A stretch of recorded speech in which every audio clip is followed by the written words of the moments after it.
It was a quiet evening, and Officer Jake Thompson was driving slowly through the neighborhood.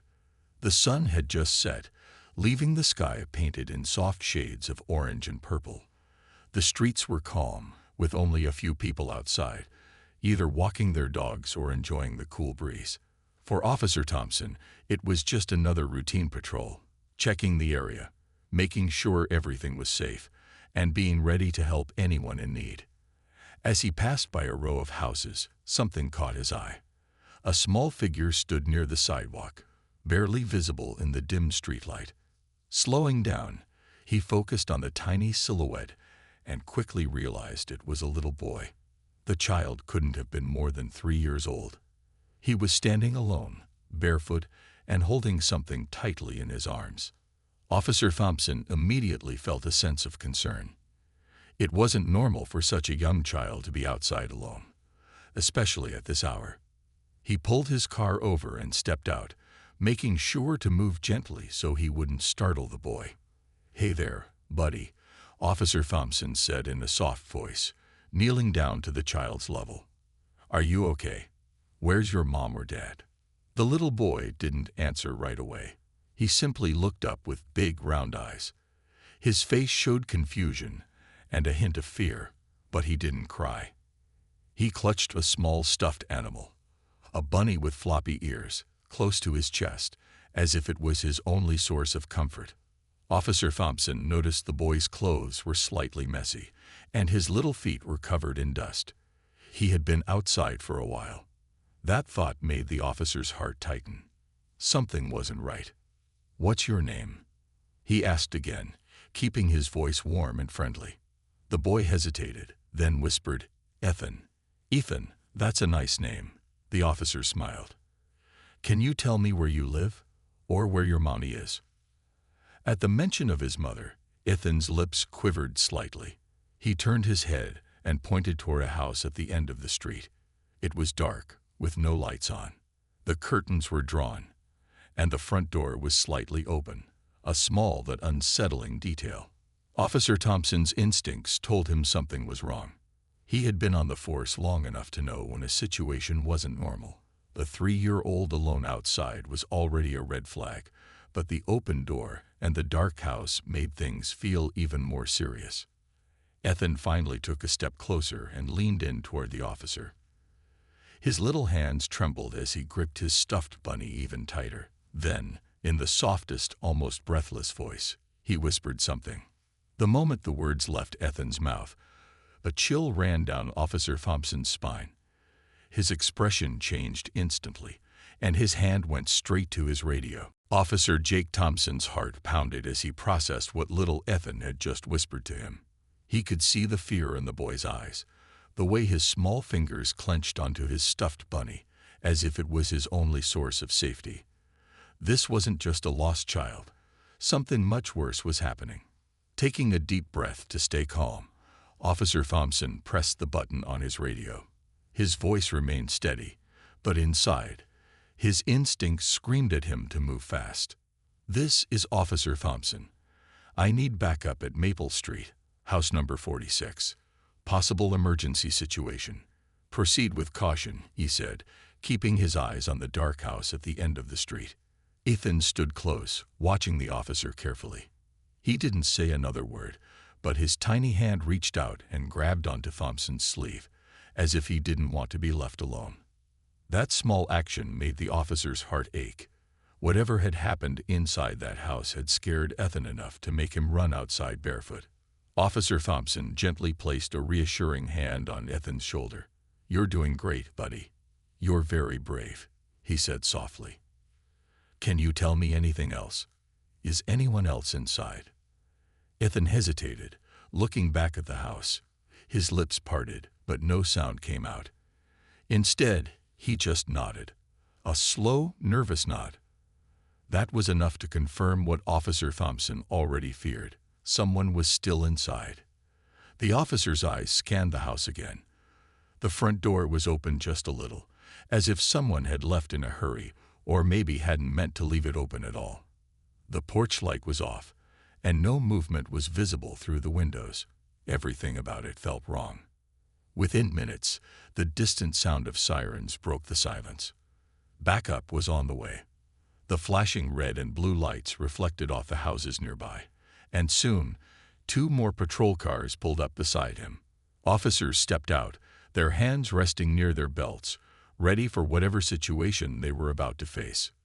One of the officers, a tall man with sharp eyes named Officer Reynolds, approached Thompson. "What's the situation?" he asked quickly.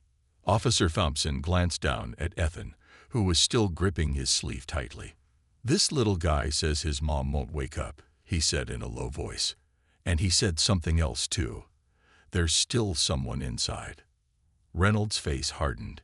He gave a sharp nod and motioned for the other officers to take position. Ethan watched the officers move toward the house, his small body still trembling slightly.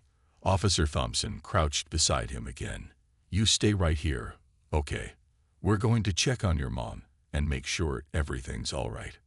Ethan didn't say anything, but his wide eyes followed the officers as they slowly approached the silent, dark house. The air felt heavy as Officer Thompson and his team approached the dark house. The quietness of the street made everything feel even more intense. The only sound was the faint rustling of leaves as the wind passed through the trees. The officers moved cautiously, their eyes scanning every corner, their hands steady but ready for anything. Ethan stood near the patrol car, still gripping his stuffed bunny. Officer Thompson had asked one of the officers to stay with him, making sure he was safe. But the little boy's eyes remained locked on the house, as if he was afraid of what might happen next. As the officers reached the front steps, Officer Thompson motioned for the team to stay alert. The door was still slightly open, just enough for them to peek inside. He took a deep breath, then gently pushed the door wider. It creaked softly as it moved, revealing the dimly lit hallway beyond. The house was eerily silent. The furniture was in place, and nothing seemed out of order at first glance.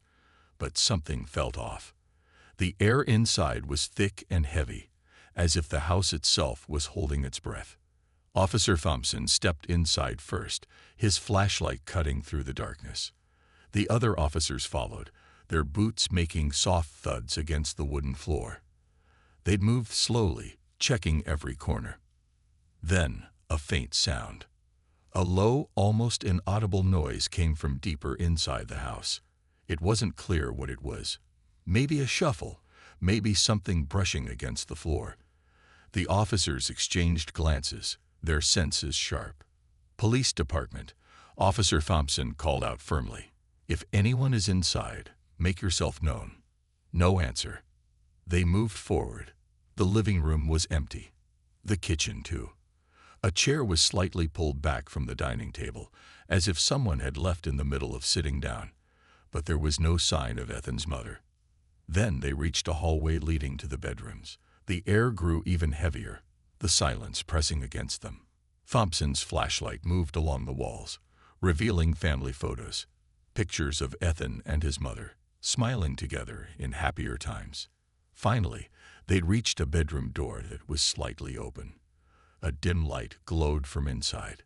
Thompson gently pushed the door open, his heart pounding. And then he saw her. A woman lay on the bed, unmoving, her face turned away from them. She looked peaceful, as if she was simply sleeping. But something wasn't right. The officers rushed in, their movements careful but quick. "Mom," Thompson said, stepping closer. Still no response. He carefully reached out and touched her shoulder. That's when he noticed. Her breathing was faint, but she was alive. A wave of relief passed over him, but it didn't last long. Because in the next second, they heard another noise, this time coming from the closet. Someone else was in the room with them. A sudden chill ran down Officer Thompson's spine as the soft noise came from the closet. It wasn't loud, but in the heavy silence of the room, it was enough to make every officer tense. It sounded like a slow, careful movement, like someone trying not to be heard. The officers exchanged quick glances. They had been in situations like this before. Every instinct told them to proceed with caution. Whoever was hiding inside that closet didn't want to be found. Thompson took a step back and signaled for Officer Reynolds to cover the other side of the room. Another officer kept an eye on Ethan's mother, who was still unconscious but breathing. Thompson tightened his grip on his flashlight and took a deep breath. Then, in a firm, steady voice, he called out, "This is the police. If someone is in there, step out now with your hands where we can see them." Silence. The closet door remained shut.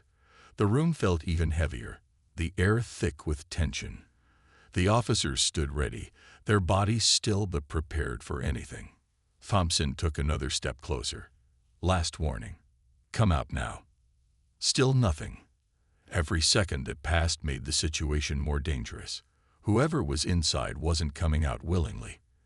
That meant the officers had to act. With a sharp nod, Thompson signaled to Reynolds. In one quick motion, Reynolds reached for the closet handle and yanked the door open. For a split second, nothing happened. The darkness inside the closet seemed endless. Then, movement. A figure lunged forward. It happened fast. The officers reacted instantly, stepping back just as the person inside the closet tried to push past them. But they were ready. Thompson and Reynolds moved together, blocking the way. The figure stumbled, and before they could make another move, Reynolds grabbed hold of their arm. "Stop right there," Reynolds ordered. The person struggled, but the officers held firm. The room filled with heavy breathing and fast movements as they worked quickly to secure the situation. Within moments, the officers had control. The figure was finally still, breathing heavily as they sat on the floor. Only then did Thompson get a good look. It was a man, his clothes slightly wrinkled, his face tense. His eyes darted around the room, looking for a way out, but there was none. Thompson's mind raced. Who was he? Why was he here? And most importantly, what had he done? Meanwhile, Ethan was still outside with another officer. He had no idea what was happening inside the house. He was just a small boy who had been brave enough to whisper the truth to the right person. And now, the truth was slowly coming to light. But this was far from over. The officers still needed answers, and Ethan's mother still hadn't woken up. Officer Thompson took a deep breath. Trying to steady the rush of adrenaline in his system, the man sat on the floor, his hands secured behind his back. His chest rose and fell quickly as he looked around the room, his eyes filled with something between frustration and desperation. "Who are you?" Officer Reynolds asked firmly. "What are you doing here?" The man didn't answer right away. He swallowed hard, shifting slightly, but there was nowhere to go. The officers had full control of the situation. Still, his silence made everything feel even more uneasy. Thompson turned his attention to Ethan's mother, who was still lying on the bed. Her breathing was slow but steady. She hadn't woken up yet. He knew she needed medical attention as soon as possible. "We need paramedics here," Thompson said into his radio. "Adult female, unconscious, but breathing." "Copy that." The response came back. ETA, 5 minutes. Relief washed over him for a moment. Help was on the way. But there was still a lot that needed to be figured out. He crouched down beside the man. "Look, we're going to find out the truth one way or another. You can talk now, or we'll get the answers later," Thompson said in a calm but firm voice. "Why were you hiding?" The man hesitated, then shook his head. I wasn't hiding," he muttered. "I was just scared." Thompson raised an eyebrow. "Scared of what?" Before the man could answer, a soft noise came from the bed. A weak, quiet moan. Ethan's mother was stirring. Thompson immediately turned toward her. Her fingers twitched slightly, and her eyes fluttered open just a little. Confusion filled her face as she tried to focus. "Ma'am," Thompson said gently, moving closer. "Can you hear me?" She blinked slowly, struggling to process what was happening. Then, as if everything suddenly rushed back to her, her body tensed. Her eyes widened, and she looked around the room, panic flashing across her face. "You're okay," Thompson reassured her quickly. "You're safe. Help is on the way." Her breathing picked up, and then she saw the man. The fear in her eyes was immediate. She froze for a second, then tried to sit up, her hands gripping the blanket. "No, no," she gasped, her voice weak but filled with fear. That reaction told Thompson everything he needed to know. Ethan's mother wasn't just waking up confused. She was waking up afraid, because she recognized the man. Thompson looked back at the man on the floor. His head was down, his shoulders tense. He wasn't saying anything now. The truth was coming together, piece by piece. Ethan's mother tried to sit up, but she was weak. Her body trembled as she held onto the blanket, her eyes locked on the man sitting on the floor. Fear flickered in her expression, and Officer Thompson didn't miss it. "Ma'am, take it easy," he said in a calm voice. "Help is on the way." She swallowed hard, her breathing uneven.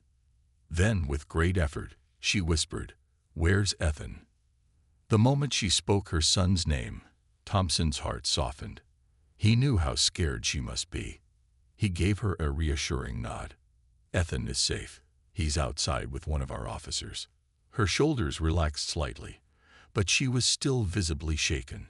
Her gaze darted back to the man, who was sitting silently, his hands still secured behind his back.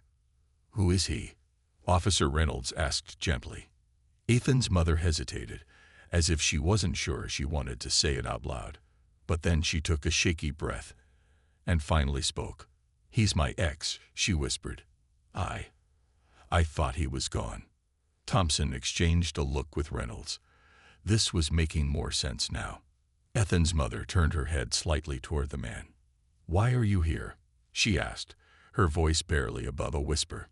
The man looked down at the floor, saying nothing.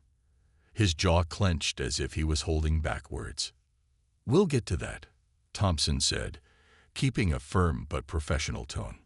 "Right now, our main priority is making sure you and your son are okay." Just then, the sound of sirens echoed from outside. The paramedics had arrived. 2 medics rushed into the room, carrying their equipment. They immediately moved toward Ethan's mother, checking her pulse and asking her questions. She responded slowly but was starting to regain her strength. Thompson stepped back, letting them work. His eyes drifted toward the door, where little Ethan stood, holding his stuffed bunny tightly. One of the officers had brought him inside now that the situation was under control. The moment Ethan saw his mother awake, his face lit up. "Mommy," he cried, running toward her. His mother's eyes filled with tears as she reached out for him. "Ethan, sweetheart," she whispered, pulling him into her arms. She held him tightly, as if she never wanted to let go. Thompson watched the reunion, feeling a sense of relief. But he knew this wasn't over yet. There were still questions that needed answers. He turned back to the man, who was still sitting silently. "All right," Thompson said, crossing his arms. "It's time to talk." The man lifted his head, his expression unreadable. The truth was coming. And whatever it was, Thompson had a feeling it would change everything. Officer Thompson stood in front of the man, waiting for him to speak. The room was no longer silent. Ethan's mother was talking to the paramedics, and the little boy clung tightly to her side. But even with the noise around them, all Thompson focused on was the man sitting on the floor. "Why were you hiding in the closet?" Thompson asked again, his voice calm but firm. The man sighed, his shoulders slumping. He seemed to know there was no point in staying quiet anymore. He glanced at Ethan's mother, then looked away as if ashamed. "I wasn't here to hurt anyone," he muttered. "I swear." Thompson didn't react. He had heard similar words before, but actions spoke louder than promises. "Then why were you here?" Reynolds asked, stepping closer. Breaking into someone's home in the middle of the night doesn't exactly look innocent. The man hesitated, then exhaled deeply. I wanted to see Ethan." Ethan's mother stiffened at those words. She held her son closer, her fingers gripping his small shoulders protectively. "You had no right," she said, her voice shaking. The man lowered his head. "I know, but you wouldn't let me see him," he said quietly. I just wanted to make sure he was okay." Thompson watched the mother's face carefully. There was pain in her eyes. Pain and something else. Maybe sadness. Maybe anger. "You weren't supposed to be near us," she whispered. "You promised to stay away." The room fell quiet for a moment. The tension between them was thick, emotions simmering beneath the surface. Thompson turned back to the man. "That doesn't explain why she was unconscious when we arrived," he pointed out. "Did you do something?" The man's eyes widened. No, I didn't touch her. I swear," he said quickly. She was already like that when I got here." The officers exchanged glances. "Explain," Reynolds said. The man took a shaky breath. "I came in through the back door," he admitted. "I know it was wrong, but I didn't mean any harm. I just wanted to see Ethan from a distance, but when I got inside, I found her lying there. I panicked." His voice dropped. I thought something bad had happened. I didn't know what to do. I was scared, so I hid." Thompson studied him carefully. He seemed sincere, but something still didn't add up. If he wasn't responsible for what happened to Ethan's mother, then what had happened? The paramedics finished their checkup and looked toward Thompson. "She seems to have fainted, likely from stress or exhaustion," one of them explained. "We'll take her to the hospital for a full evaluation, but there are no signs of injury." Thompson nodded. That was good news. But it still left the biggest question unanswered. What had caused her to collapse? And why did Ethan whisper for help if this man wasn't the real danger? Something was still missing, and Thompson knew they weren't done yet. Officer Thompson stood quietly, thinking about everything that had happened. The man claimed he wasn't here to hurt anyone, that he had only come to see Ethan. He said he had found Ethan's mother unconscious when he arrived, but something still didn't feel right. Ethan was still holding onto his mother tightly, his small fingers clutching her shirt. His little face was buried against her, but Thompson noticed how he kept glancing toward the man. And that's when he realized it. The boy wasn't afraid of the man in the closet. He had been nervous, but not terrified. But something else had scared him enough to whisper for help. Thompson crouched down to Ethan's level. "Hey, buddy," he said gently. "Do you remember what happened before Mommy fell asleep?" Ethan hesitated. He looked at his mother, then at Thompson. His little fingers played with the ears of his stuffed bunny. Then, in a small voice, he said, "Mommy was on the phone. She was crying." Thompson nodded encouragingly. "Do you know who she was talking to?" Ethan frowned, thinking. Then he shook his head. But she was scared," he whispered. "She kept saying, 'Please stop, please don't do this.'" A chill ran through Thompson. That changed everything. Ethan's mother hadn't collapsed randomly. Something, or someone, had caused her stress to the point where her body gave in. Thompson turned to one of the officers. "Check her phone," he ordered. The officer quickly found the phone on the bedside table. The screen was dark, but when he tapped it, the call log appeared. The last call had ended just before they had arrived, and it had lasted over 10 minutes. Thompson picked up the phone and handed it to Ethan's mother. "Ma'am, do you remember who you were talking to?" She blinked at the screen, then suddenly tensed. Her fingers tightened around the phone. "It was someone I used to know," she whispered. "I thought I was safe, but tonight, they called me. They told me they knew where I lived. They said they were coming."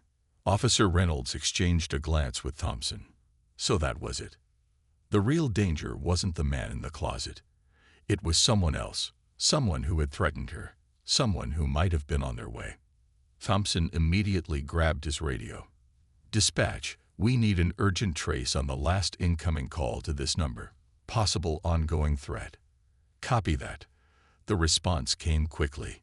Ethan's mother looked at Thompson, her eyes wide with fear. "They might still come," she said in a shaky voice. Thompson gave her a reassuring nod. "We won't let that happen," he promised. Outside, more patrol cars arrived. Officers spread out, securing the area. Whoever had called Ethan's mother had wanted to scare her, but they had no idea she wasn't alone anymore. She had Ethan. She had the officers. And now she had a second chance at safety. As the night stretched on, one thing was clear. This wasn't just about a man hiding in a closet. This was just the beginning of a bigger story.